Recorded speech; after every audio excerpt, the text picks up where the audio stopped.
ঘোষণাপত্র পাঠ করার জন্য বিনীত অনুরোধ করছি দৈনিক আমার দেশের সম্পাদক মাহমুদুর রহমানকে।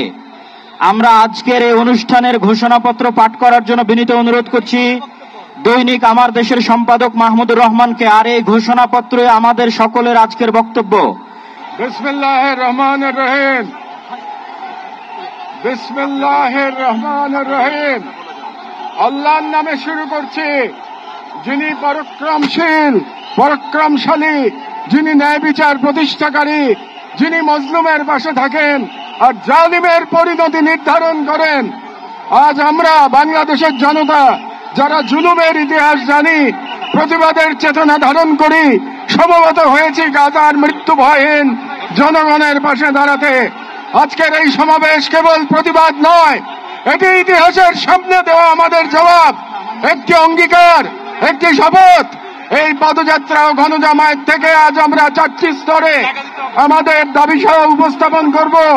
আমাদের প্রথম দাবিগুলো জাতিসংঘ আন্তর্জাতিক সম্প্রদায়ের প্রতি, যেহেতু জাতিসংঘ আন্তর্জাতিক সম্প্রদায় সকল জাতির অধিকার রক্ষার, দখলদারিত্ব, গণহত্যা রোধের সংকল্প প্রকাশ করে, এবং আমরা দেখেছি গাজায় প্রতিদিন যে রক্তপাত, যে ধ্বংস চলছে, তা কোনো একক সরকারের ব্যর্থতা নয়, বরং এটি একটি আন্তর্জাতিক ব্যর্থতার ফল। এবং এই ব্যর্থতা শুধু নীরবতার মধ্যেই সীমাবদ্ধ নয়, বরং পশ্চিমা শক্তি বলয়ের অনেক রাষ্ট্র সরাসরি দখলদার ইসরায়েলকে অস্ত্র, অর্থ ও কূটনৈতিক সহায়তা দিয়ে এই গণহত্যাকে দীর্ঘস্থায়ী করেছে। এবং এই বিশ্ব ব্যবস্থা দখলদার ইসরায়েলকে প্রশ্নবিদ্ধ না করে বরং রক্ষা করার প্রতিযোগিতায় নেমেছে। সেহেতু আমরা জাতিসংঘ ও আন্তর্জাতিক সম্প্রদায়ের প্রতি জোরালো দাবি জানাচ্ছি: 1. জায়নবাদী ইসরায়েলের গণহত্যার বিচার আন্তর্জাতিক আদালতে নিশ্চিত করতে হবে। 2. যুদ্ধবিরতি নয়, গণহত্যা বন্ধে কার্যকর ও সম্মিলিত পদক্ষেপ গ্রহণ করতে হবে। 3. 1967 সালের পূর্ববর্তী ভূমি ফিরিয়ে দেওয়ার জন্য বাধ্যবাধকতা তৈরি করতে হবে। 4. পূর্ব জেরুজালেমকে ফিলিস্তিন রাষ্ট্রের রাজধানী হিসেবে আন্তর্জাতিকভাবে স্বীকৃতি দিতে হবে। এবং 5. ফিলিস্তিনিদের আত্মনিয়ন্ত্রণ, নিরাপত্তা এবং রাষ্ট্রীয় সার্বভৌমত্ব প্রতিষ্ঠার পথ উন্মুক্ত করতে হবে। কারণ এই মুহূর্তে বিশ্ব ব্যবস্থা যে ন্যায়ের মুখোশ পড়ে আছে, গাজার ধ্বংসস্তূপে সেই মুখোশ খসে পড়েছে। আমাদের দ্বিতীয় দাবিগুলো মুসলিম উম্মার নেতৃবৃন্দের প্রতি। যেহেতু আমরা বিশ্বাস করি ফিলিস্তিন কেবল একটি ভূখণ্ড নয়, এটি মুসলিম উম্মার আত্মপরিচয়ের অংশ, এবং গাজা এখন কেবল একটি যুদ্ধবিধ্বস্ত শহর নয়, এটি আমাদের সম্মিলিত ব্যর্থতার বেদনাদায়ক প্রতিচ্ছবি। এবং উম্মার প্রতিটি সদস্য, প্রতিটি রাষ্ট্র এবং প্রতিটি নেতৃত্বের উপর অর্পিত সেই আমানত যে আল্লাহ প্রদত্ত ভ্রাতৃত্ব ও দায়িত্বের সূত্রে আবদ্ধ। এবং ইসরায়েল একটি অবৈধ, দখলদার, গণহত্যাকারী রাষ্ট্র, যা মুসলিমদের প্রথম কিবলা ও একটা পুরো জনগোষ্ঠীর অস্তিত্ব নিশ্চিহ্ন করতে সর্বশক্তি নিয়োগ করেছে। এবং ভারতের হিন্দুত্ববাদ আজ এই অঞ্চলে জায়নবাদী প্রকল্পের প্রতিনিধিতে পরিণত হয়েছে, মুসলমানদের বিরুদ্ধে সুপরিকল্পিত দমন নির্যাতন চালিয়ে যাচ্ছে। এবং ভারতের সম্প্রতি ওয়াকফ সম্পত্তি আইনে হস্তক্ষেপের মাধ্যমে মুসলিমদের ধর্মীয় ঐতিহাসিক অধিকার ধারণ করা হয়েছে, যা উম্মার জন্য একটি স্পষ্ট সতর্কবার্তা। সেহেতু আমরা মুসলিম বিশ্বের সরকার ও ওআইসির মতো মুসলিম উম্মার প্রতিনিধিত্বকারী সংগঠনগুলোর নিকট দৃঢ়ভাবে আহ্বান জানাই: 1. ইসরায়েলের সাথে অর্থনৈতিক, সামরিক ও কূটনৈতিক সকল সম্পর্ক অবিলম্বে ছিন্ন করতে হবে। 2. জায়নবাদী রাষ্ট্রের বিরুদ্ধে বাণিজ্যিক অবরোধ ও নিষেধাজ্ঞা আরোপ করতে হবে। 3. গাজার মুসলিম জনগণের পাশে চিকিৎসা, খাদ্য, আবাসন ও প্রতিরক্ষা সহযোগিতা সহ সর্বাত্মক সহযোগিতা নিয়ে দাঁড়াতে হবে। 4. আন্তর্জাতিক পর্যায়ে ইসরায়েলকে একঘরে করতে সক্রিয় কূটনৈতিক অভিযান শুরু করতে হবে। এবং 5. জায়নবাদের দোসর ভারতের হিন্দুত্ববাদী শাসনের অধীনে মুসলিমদের অধিকার হরণ, বিশেষ করে ওয়াকফ আইনে হস্তক্ষেপের মতো রাষ্ট্রীয় আগ্রাসনের বিরুদ্ধে ওআইসি ও মুসলিম রাষ্ট্রগুলোকে দৃঢ় প্রতিবাদ ও কার্যকর কূটনৈতিক অবস্থান নিতে হবে। কারণ গাজার রক্ত প্রবাহে আমরা লজ্জিত হওয়ার আগেই গাজার পাশে দাঁড়ানোই উম্মার জন্য সম্মানের একমাত্র পথ। এবং যে নেতৃত্ব আজ নীরব, কাল ইতিহাসের কাঠগড়ায় দাঁড়াতে বাধ্য হবে। আমাদের তৃতীয় দাবিগুলি বাংলাদেশ সরকারের প্রতি। যেহেতু বাংলাদেশ একটি মুসলিম সংখ্যাগরিষ্ঠ রাষ্ট্র, যার স্বাধীনতা সংগ্রামের ভিত্তিতেই নিহিত রয়েছে অন্যায় অবিচারের বিরুদ্ধে প্রতিরোধের চেতনা, এবং আমরা বিশ্বাস করি ফিলিস্তিনের প্রশ্নে বাংলাদেশ কেবল মানবতার নয়, ইমানের পক্ষেও এক ঐতিহাসিক অবস্থানে রয়েছে।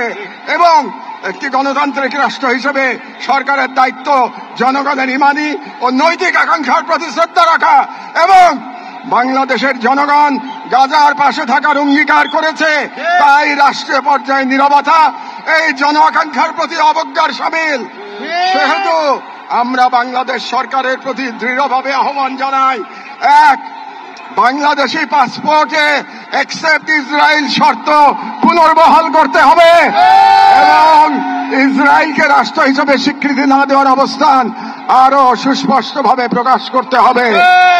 দুই, সরকারের ইসরায়েলি কোন প্রতিষ্ঠানের সাথে যত চুক্তি হয়েছে তা বাতিল করতে হবে। তিন, রাষ্ট্রীয়ভাবে গাজায় ত্রাণ ও চিকিৎসা সহায়তা পাঠানোর কার্যকর ব্যবস্থা নিতে হবে। চার, জায়নবাদের দোসর ভারতের হিন্দুত্ববাদী সরকারের অধীনে মুসলিম ও অন্যান্য সংখ্যালঘুদের উপর চলমান নির্যাতনের বিরুদ্ধে রাষ্ট্রীয়ভাবে প্রতিবাদ জানাতে হবে। যেহেতু হিন্দুত্ববাদ আজ শুধু একটি স্থানীয় মতবাদ নয়, বরং আন্তর্জাতিক জায়নিস্ট ব্লকের অন্যতম দোসর। ছয়, পাঠ্য বই ও শিক্ষানীতিতে আল আকসা, ফিলিস্তিন এবং মুসলিমদের সংগ্রামী ইতিহাসকে অন্তর্ভুক্ত করতে হবে, যাতে ভবিষ্যৎ মুসলিম প্রজন্ম নিজেদের ইতিহাস, ঐতিহ্য ও আত্মপরিচয় নিয়ে গড়ে ওঠে।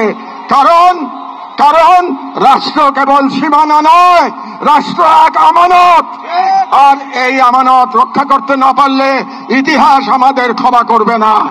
আমাদের সর্বশেষ দাবিগুলো নিজেদের প্রতি, যা মূলত একটি অঙ্গীকার দাবা। যেহেতু আমরা বিশ্বাস করি আল কুদস কেবল একটি শহর নয়, এটি ইমানের অংশ, এবং আমরা জানি বাইতুল মুকাদ্দাসের মুক্তি অন্য কারো হাতে নয়, আমাদেরই কোন প্রজন্মের হাতে তা লেখা হবে। এবং আমরা বুঝি জায়নবাদের প্রতিষ্ঠা মূলত আমাদের নিজেদের আত্মবিস্মৃতির ফল, এবং আজ যদি আমরা প্রস্তুত না হই, তাহলে আল্লাহ না করুন কাল আমাদের সন্তানেরা হয়তো এমন এক বাংলাদেশ পাবে যেখানে হিন্দুত্ববাদ ও জায়নবাদ একত্রে নতুন গাজা তৈরি করবে। এবং গাজা আমাদের জন্য এক আয়না, যেখানে আমরা দেখতে পাই কিভাবে বিশ্বাসী হওয়া মানে কেবল বেঁচে থাকা নয়, সংগ্রামে দৃঢ় থাকা।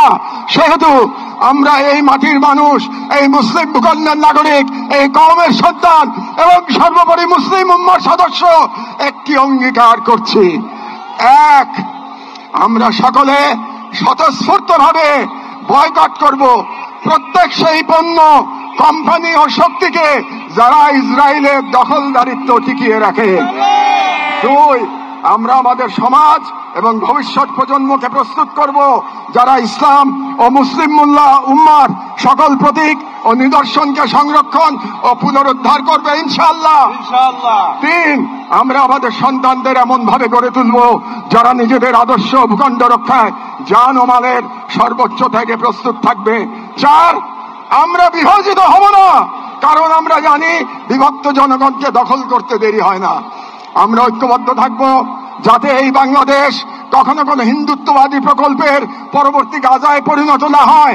আমরা শুরু করব নিজেদের ঘর থেকে, ভাষা, ইতিহাস, শিক্ষা, সংস্কৃতি, অর্থনীতি, সমাজ সবখানে এই অঙ্গীকারের ছাপ রেখে। আমরা মনে রাখব গাজার শহীদরা কেবল আমাদের দোয়া চান না, তারা আমাদের প্রস্তুতি চান।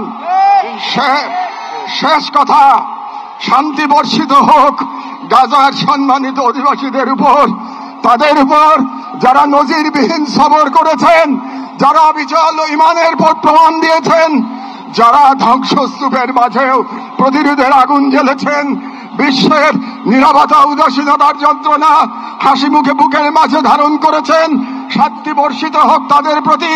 যারা নাম রেখে গেছেন ইজ্জতের খতিয়ানে, শান্তি বর্ষিত হোক হিন্দ রাজব, রিম এবং ফাদি আবু সালেহ সহ সকল শহীদদের উপর, যাদের রক্ত দ্বারা গাজার পবিত্র ভূমি আরো পবিত্র হয়েছে, যাদের চোখে ছিল প্রতিরোধের অগ্নিশিখা।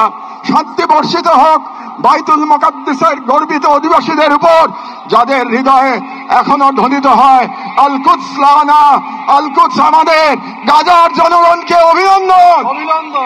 আপনারা ঈমান, সবর আর কুরবানির মহাকাব্য রচনা করেছেন, দুনিয়াকে দেখেছেন ঈমান আর তাওয়াক্কুলের শক্তি।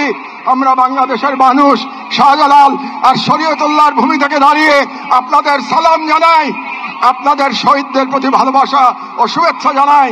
আর আমাদের কণ্ঠে উচ্চারিত হয় এই দোয়া, হে আল্লাহ, গাজার এই সাহসী জনপদকে তুমি সেই পাথর বানিয়ে দাও যার উপর গিয়ে ভেঙে পড়বে চাইনিজদের সব ষড়যন্ত্র। বাংলাদেশের সর্বস্তরের জনগণের পক্ষে প্যালেস্টাইন সলিডারিটি মুভমেন্ট বাংলাদেশ।